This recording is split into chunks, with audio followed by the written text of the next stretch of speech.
यह समय आपकी प्रतीक्षा को विराम देगा।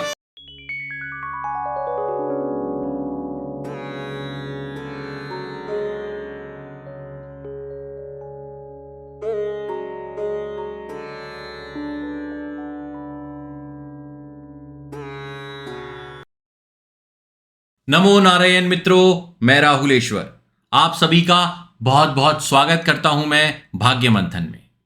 आज हम बात करेंगे मकर राशि के ऊपर राहु और केतु ग्रह के गोचर का क्या प्रभाव रहेगा।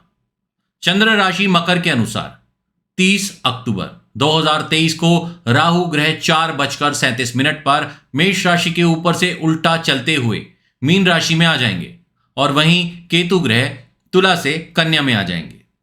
आपकी जानकारी के लिए आपको बता दें कि राहु और केतु सदैव वक्री रहते हैं और इनका गोचर भी वक्री रहता है, अर्थात उल्टा होता है।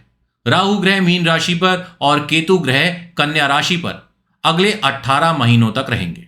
राहु गोचर के प्रभाव की चर्चा से पूर्व मैं आपको गोचर शब्द और इसके संबंध में जानकारी देना चाहूंगा, क्योंकि कई लोग गोचर शब्द के ऊपर प्रश्न करते हैं और जानना चाहते हैं यह क्या है।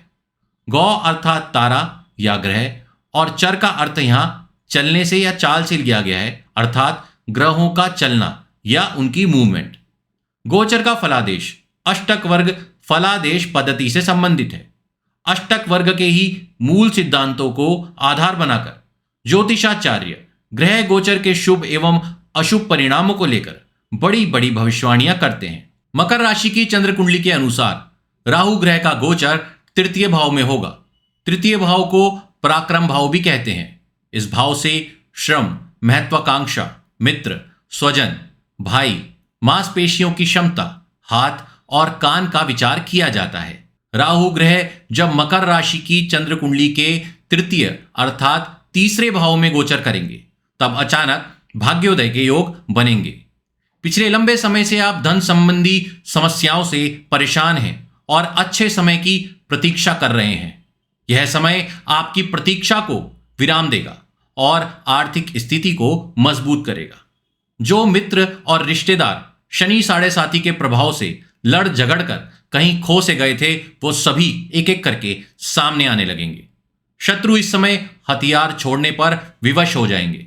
राहु की यह दृष्टि शत्रुओं को काफी हानि पहुंचाएगी। राहु ग्रह के प्रभाव को ठीक से समझने के लिए हमें यहां उनकी दृष्टियों के बारे में भी चर्चा करनी पड़ेगी।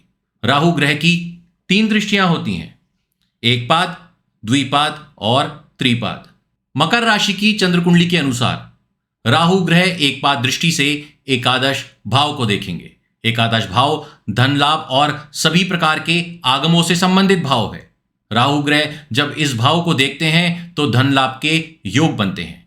रुका हुआ पैसा, विवाद में फंसा हुआ पैसा और अपने श्रम से धन की प्राप्ति होती है। द्विपाद दृष्टि से राहु ग्रह आपके नवम भाव को देखेंगे। नवम भाव को भाग्य भाव भी कहा जाता है। इस भाव पर जब राहु ग्रह की सप्तम दृष्टि पड़ेगी तो आपका अचानक भाग्योदय होगा। भाग्यवश जो चीजें लंबे समय से रुकी हुई थी वो इस समय अचानक से संपन्न हो जाएंगी।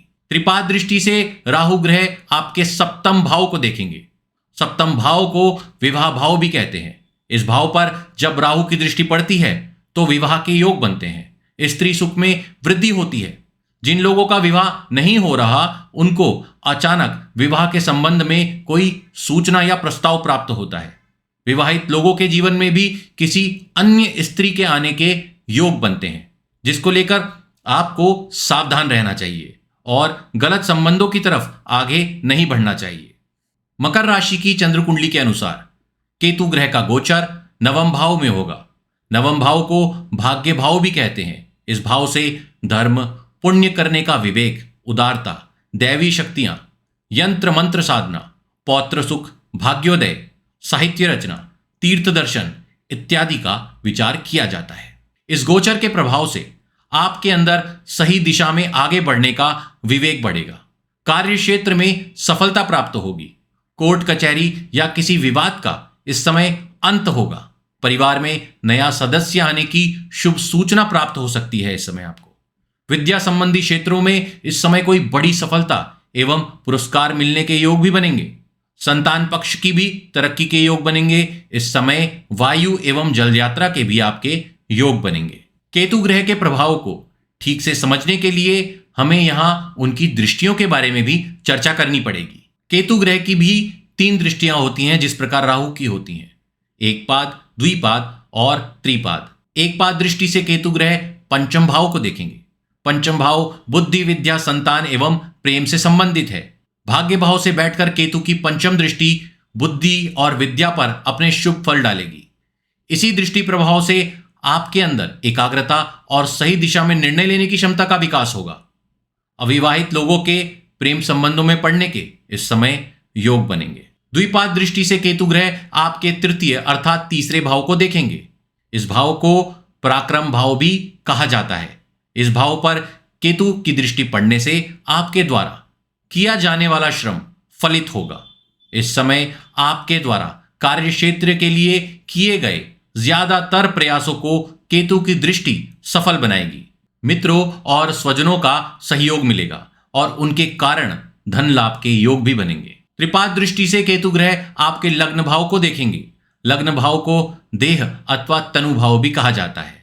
इस भाव से संपूर्ण फलों का निचोड़ देखा जाता है। लग्न भाव पर केतु की दृष्टि प्रभाव से मान सम्मान में वृद्धि होगी।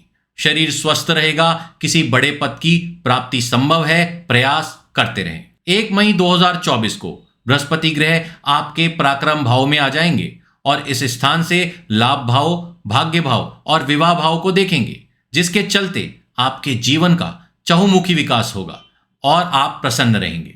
18 मई 2025 को शाम 7:35 पर राहु मीन राशि से उल्टा चलते हुए कुंभ राशि में आ जाएंगे और केतु ग्रह उल्टा चलकर सिंह राशि में आ जाएंगे, जिसके बाद हमारे द्वारा बताए गए प्रभावों में आपको परिवर्तन देखने को मिलेगा। राहु और केतु का गोचर आपके लिए कैसा रहेगा यह हमने आपको बता दिया है, लेकिन क्या उपाय करें जिससे राहु और केतु का नकारात्मक प्रभाव कम हो, यह भी जान लीजिए। पहला उपाय, अपने जन्म दिवस के अवसर पर नवग्रह पूजन के साथ रुद्राभिषेक पूजन संपन्न करवाएं।